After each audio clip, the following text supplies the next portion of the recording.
자, 이제 우리가 다니엘서를 지난번까지 이제 끝냈습니다. 이제 오늘부터 소대언서로 들어갑니다. 그럼 아시는 것처럼 이 대대언서, 대선지서 이것이 이제 5개가 있죠. 이사야서, 예레미야서, 예레미야가 에스겔, 다니엘. 그 대언자로 하면은 4명.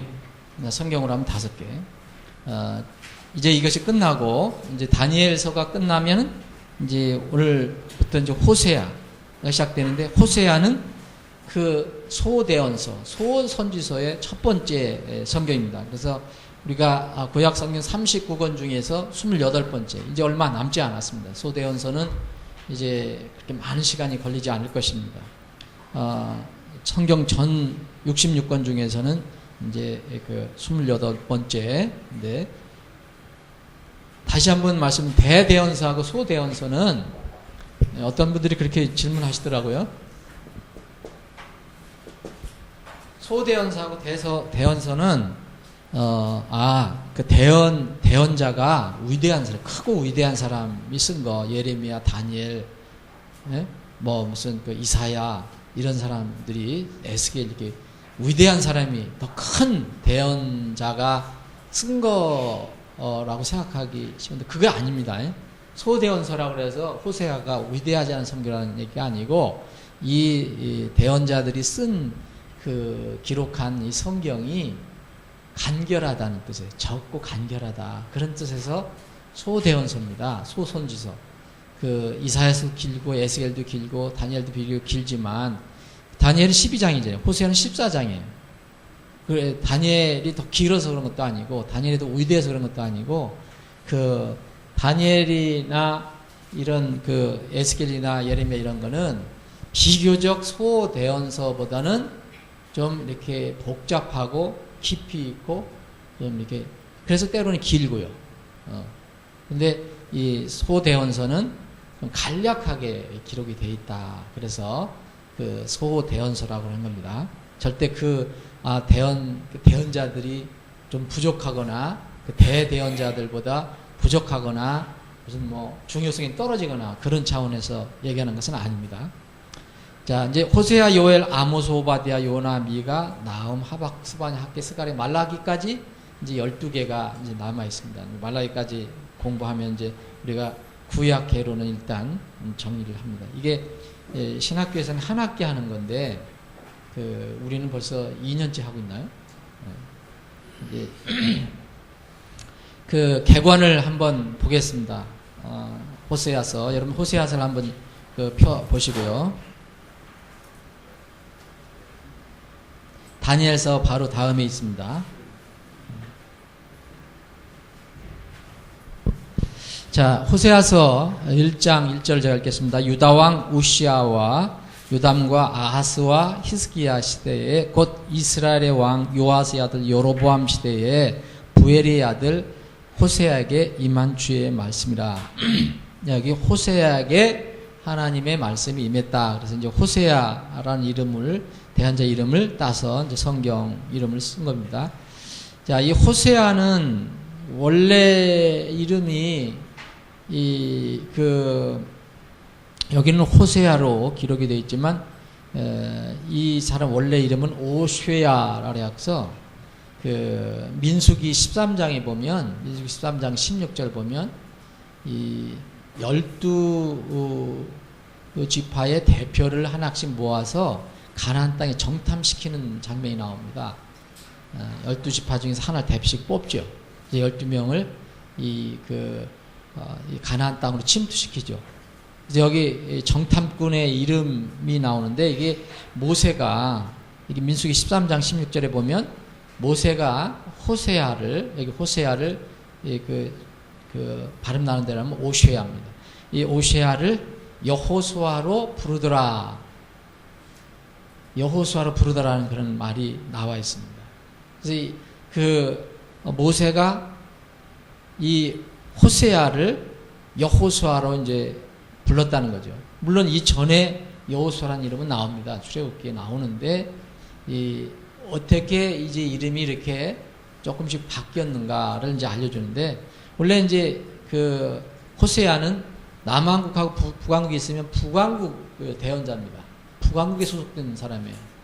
그래서 이름은 호세아, 오세아 이런 원래 뜻은 이 구원과 관련되어 있어요. 구원, 셀베이션과 관련되는데 이 호세아의 이름은 이 원래 기도하는 이유거든요. 그 나를 구원해 달라는 그런 기도가 들어가 있습니다.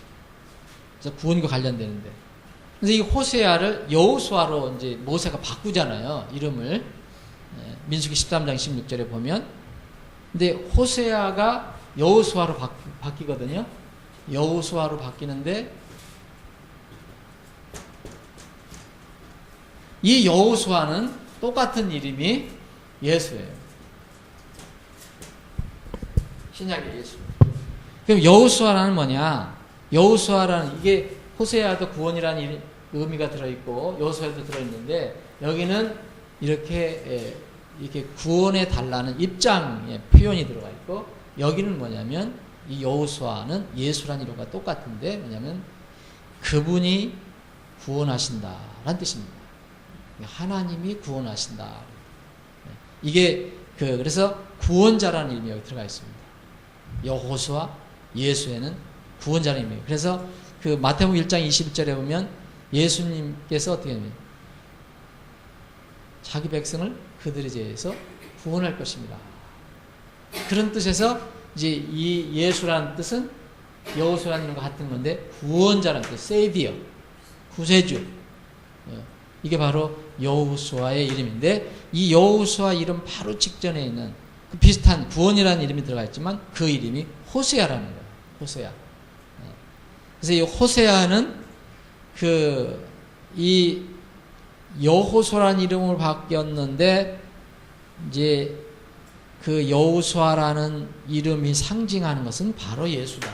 그런 여러분 호세아에서 어떤 여러분 타입을 발견하게 되느냐면 구원자라는 타입을 발견했는데 그게 바로 예수입니다. 그럼 호세아가 왜 하나님께서 호세아에게 이렇게 자꾸 명령을 하셨는가를 이제 조금 이해를 하실 수 있습니다. 이제 호세아는 굉장히 어쩌면 불행한 대언자예요. 가정적으로는 상당히 불행한 대언자입니다. 가정적으로.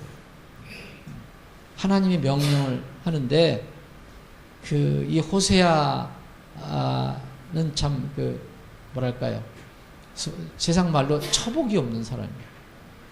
그러니까 이 하나님께서 이 호세아를 상징적으로 모형적으로 쓰시기 위해서 이 호세아에게 해본 처음서부터 여기 앞에 부분에서부터 보면은 어떤 딸아이하고 결혼해라. 근데 그 딸아이가 아주 굉장히 방탕한 딸이에요. 그 사람하고 결혼하게 하고 또 결혼을 하게 하는데 결혼해서 세 자녀를 둡니다. 2남 1녀를 둬요. 아들 낳고 딸 낳고 아들 낳는데 이게 이렇게 세 자녀를 낳고는 또 집을 나가요.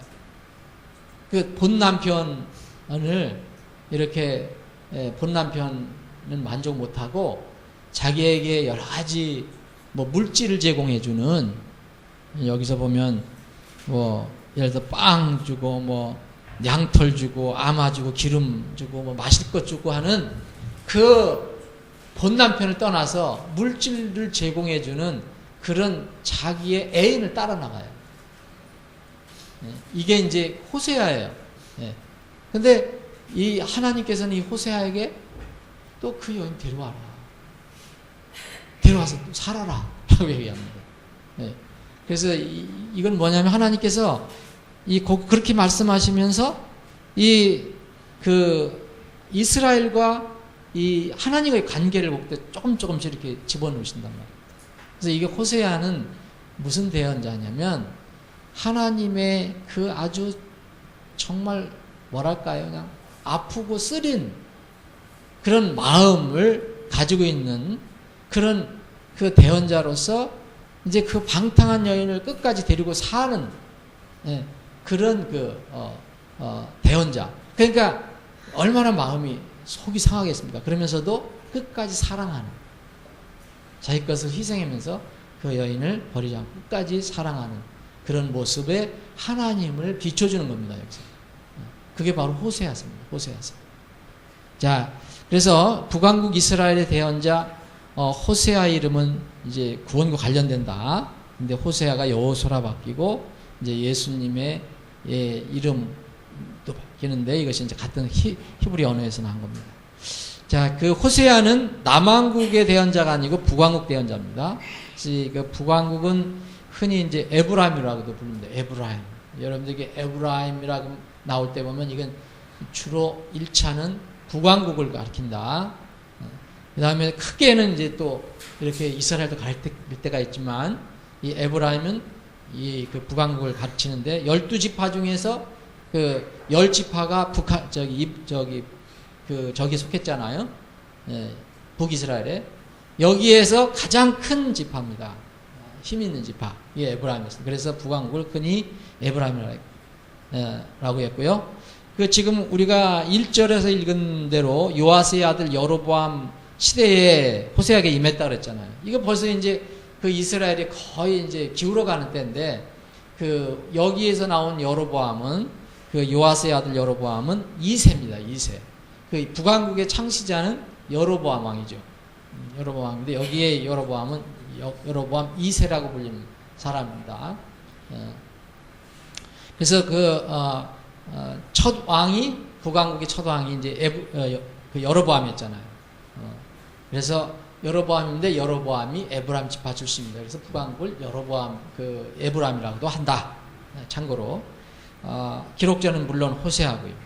그 이사야 대언자가 대언자 이사야가 남유다에서 대언하던 시기에 북왕국에서 대언했던 사람입니다.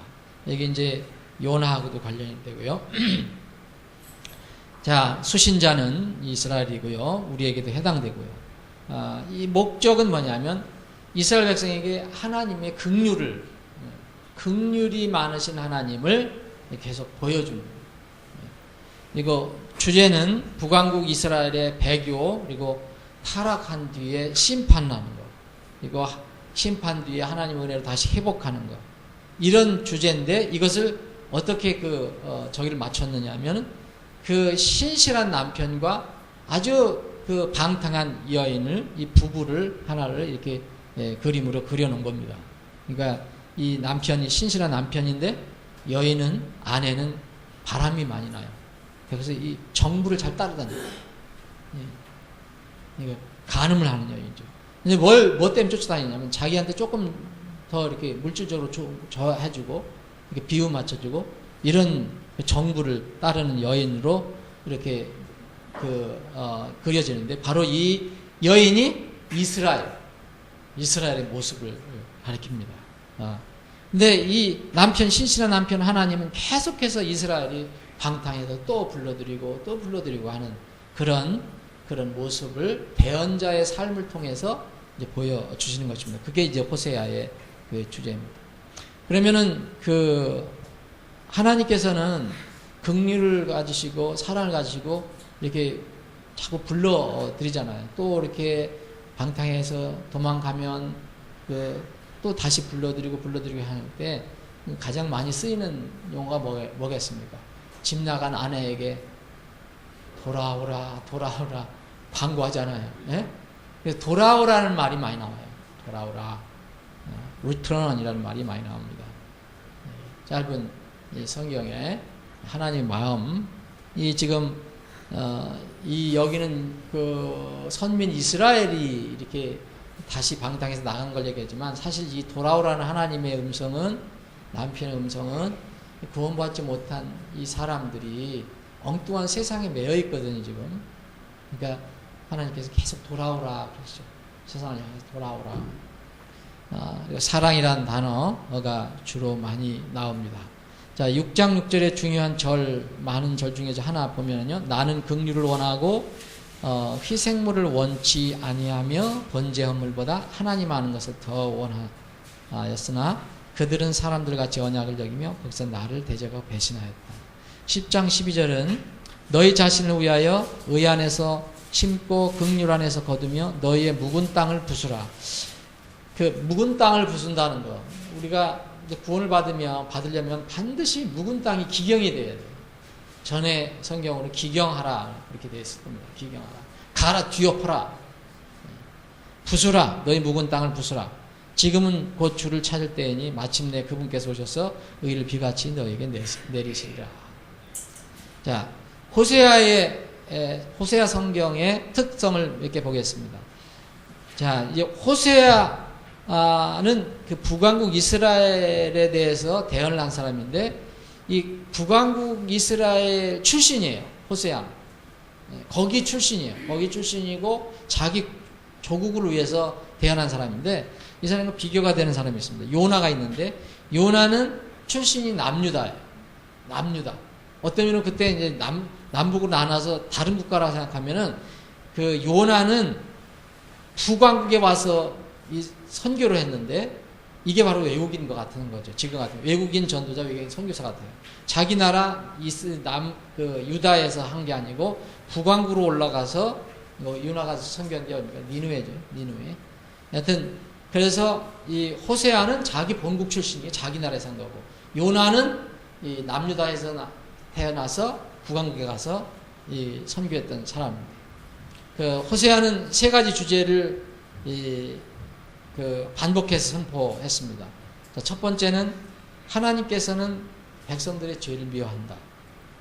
죄에 대한 반드시 하나님은 심판을 하신다.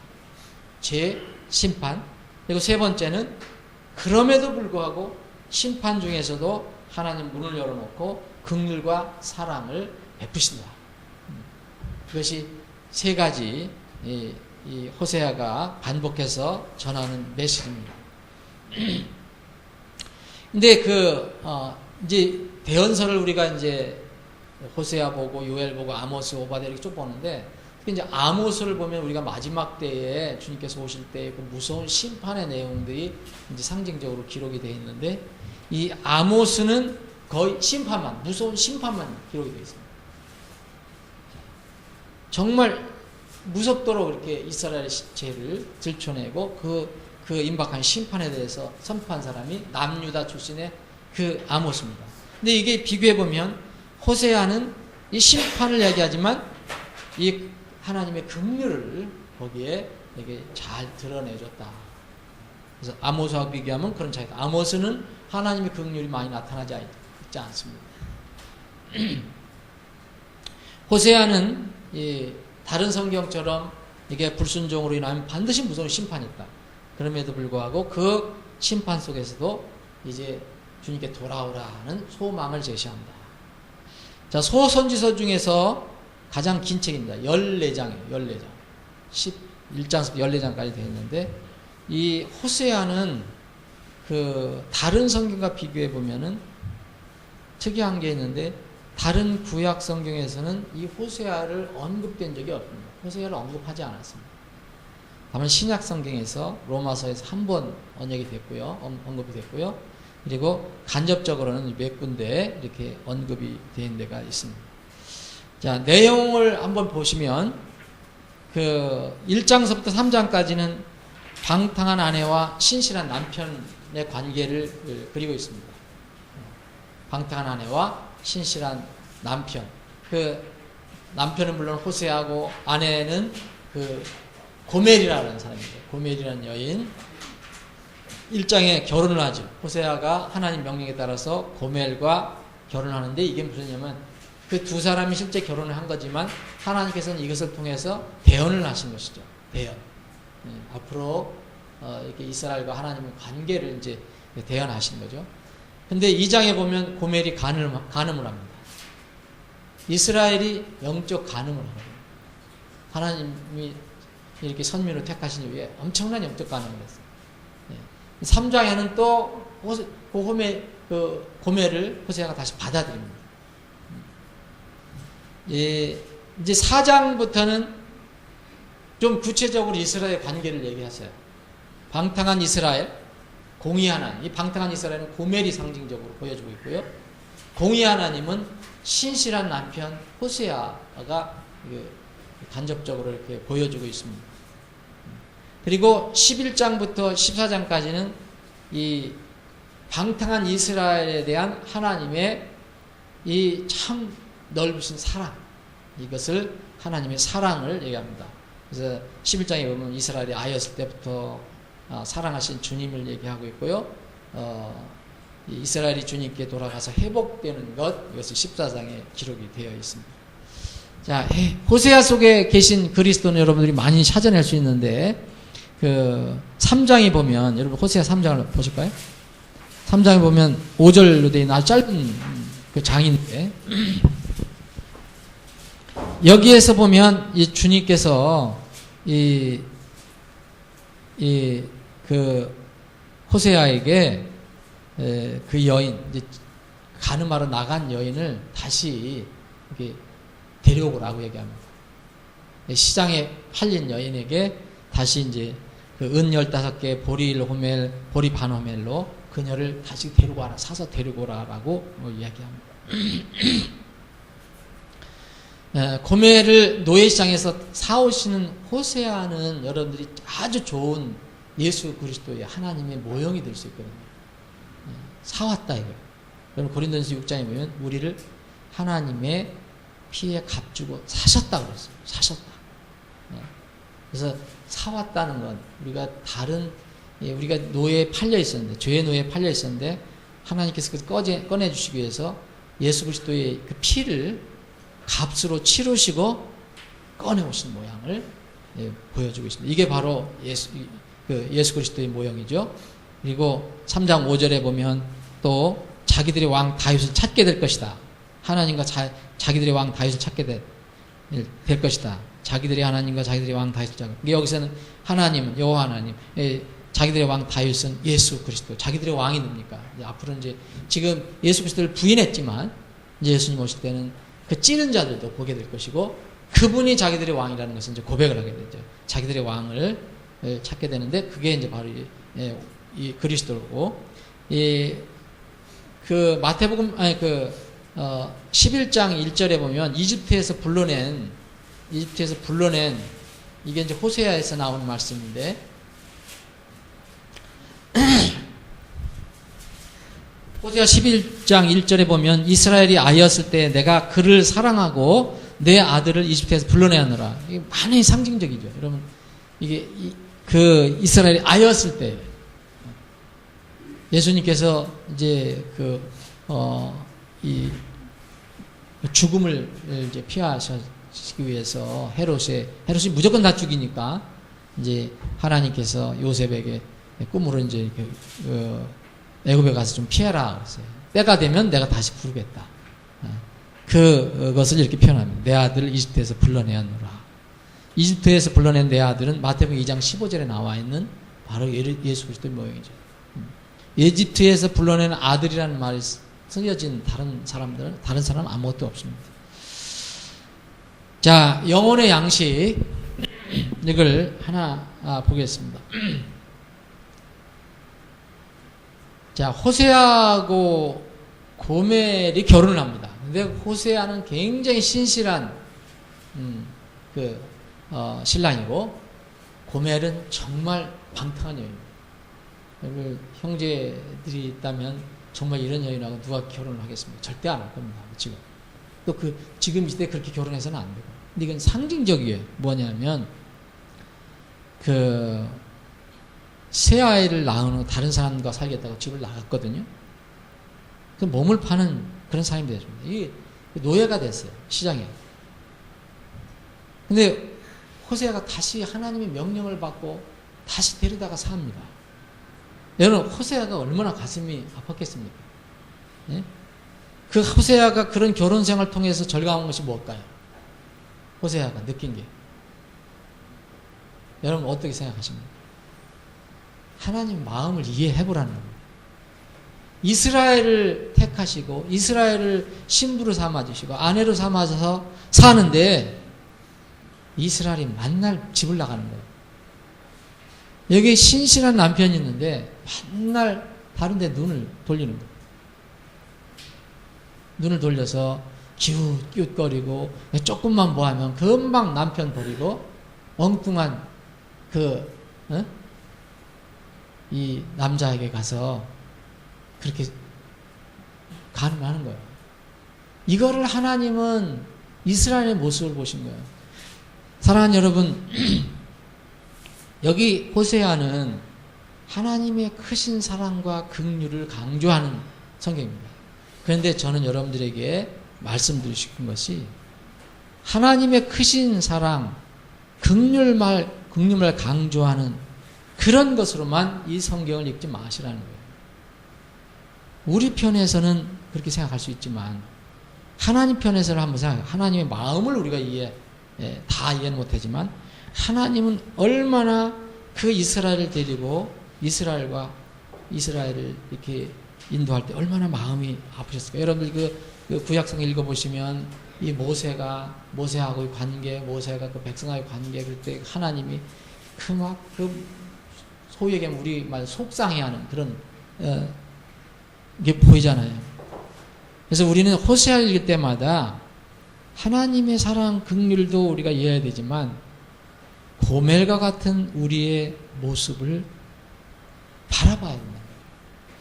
고멜과 같은 우리의 모습. 정말 부끄럽고 통회하는 마음이 필요하다.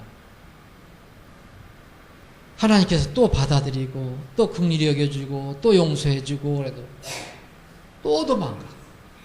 또 이 세상에 눈을 기웃거리고 또 세상으로 가고. 이게 우리의 삶이 아니겠네요. 네? 여러분, 그 우상숭배는 구약에서는 분명히 뭘 지어놓고 하나님이 아닌 물건, 어떤 돌과 나무로 뭘 지어놓고 거기 절하는 걸 우상숭배라고 하잖아요. 네? 하나님이 아닌 것을. 그런데 이 신약에 와서는 뭐라 하냐면 탐욕이 우상숭배라고 해요. 탐욕이. 욕심이 우상숭배라고. 욕심이. 그 하나님 이의 것을 찾고 자꾸 추구하고 거기에 눈을 돌리고 하는 것이 탐욕인데 그것을 신약에서는 우상숭배라고 해요. 그러니까 하나님이 아닌 다른 것을 섬긴다는 거예요. 고멜하고 똑같은 겁니다. 우리가 이 시대에 정말 호세아의 아내 고멜 그 방탕한 여인 우리가 그런 노래도 하고 그러는데 바로 그 모습이 우리라는 거죠. 그걸 하나님께서는 가르쳐 주시는 거예요.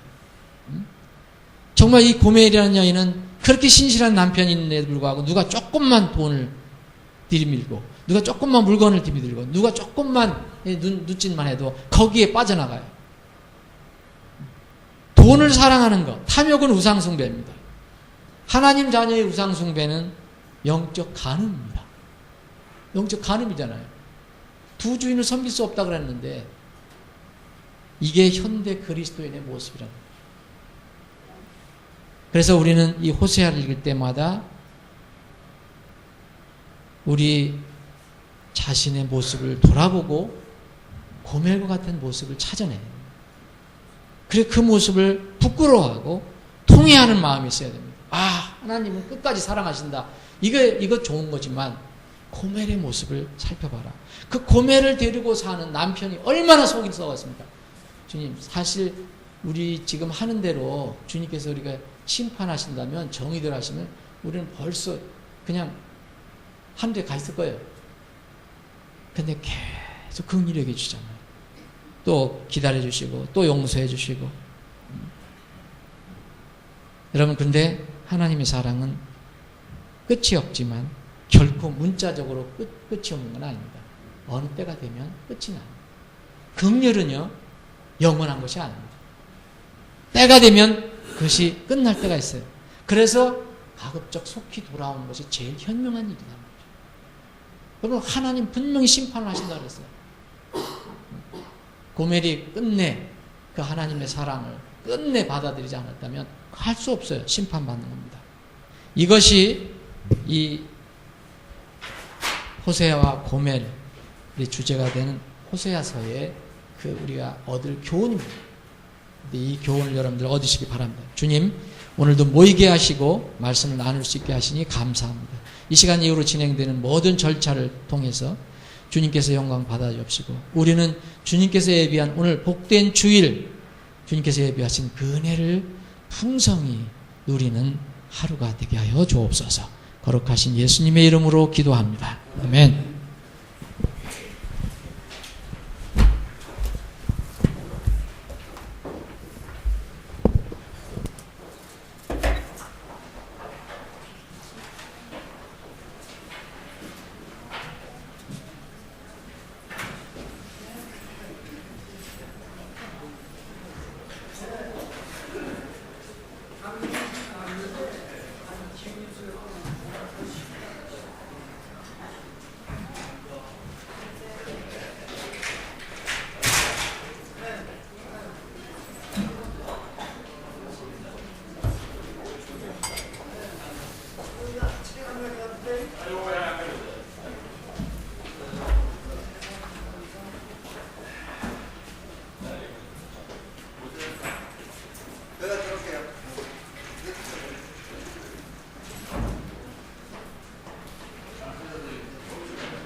나무가 세 마리가 쓰고 있는